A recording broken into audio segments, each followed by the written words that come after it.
Well, I just thought I'd ask you that since you said you're a comedian, and I like that you bring fun to liberty. That's one of your taglines on your website right there. So yeah, man. Well, that's what like the speaking topics is: make liberty fun again. Like, and also just like libertarians should be owning comedy.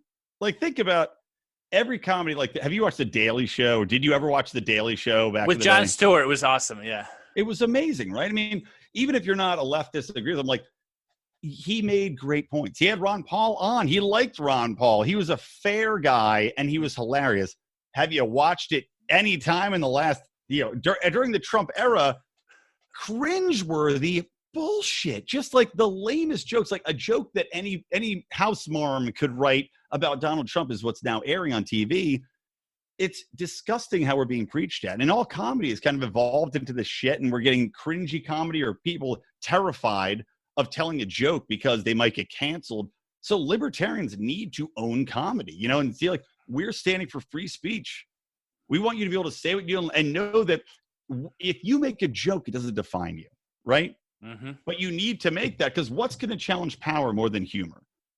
Well, absolutely. I'm thinking of the best, right? George Carlin. I don't know if he called himself a libertarian, but he made some great points, and he was funny as hell. He probably would call himself a libertarian today. And I'll tell you another guy. I mean, I bring him up all the time, but Lenny Bruce. Mm-hmm. So Lenny Bruce was way back in, it's got to be the 40s or the 50s. But Lenny Bruce, he got arrested multiple times. I mean, he was really, we talk about legends in the civil rights movement for Black America. Lenny Bruce was, for comedians, the Martin Luther King. He went out there. And he had his comedy. He told what he thought was funny. They might be sexist jokes, they might be dirty jokes, they might be sex jokes, they might be whatever it was. He went out and he told his comedy, and crowds loved it.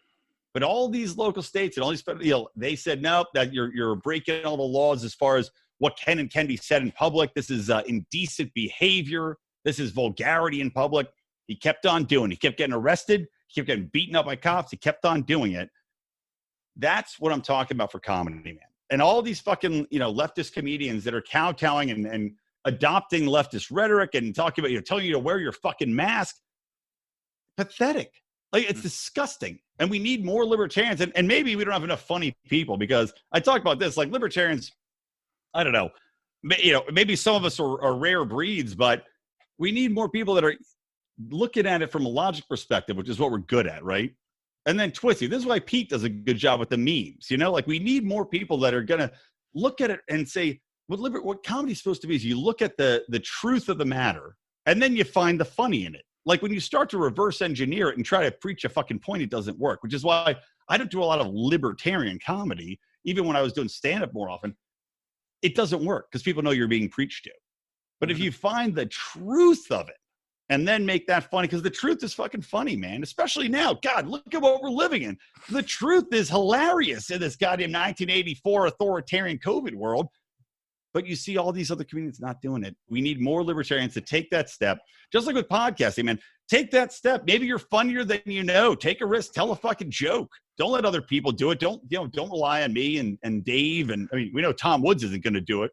Incredibly unfunny, Tom. Terrible.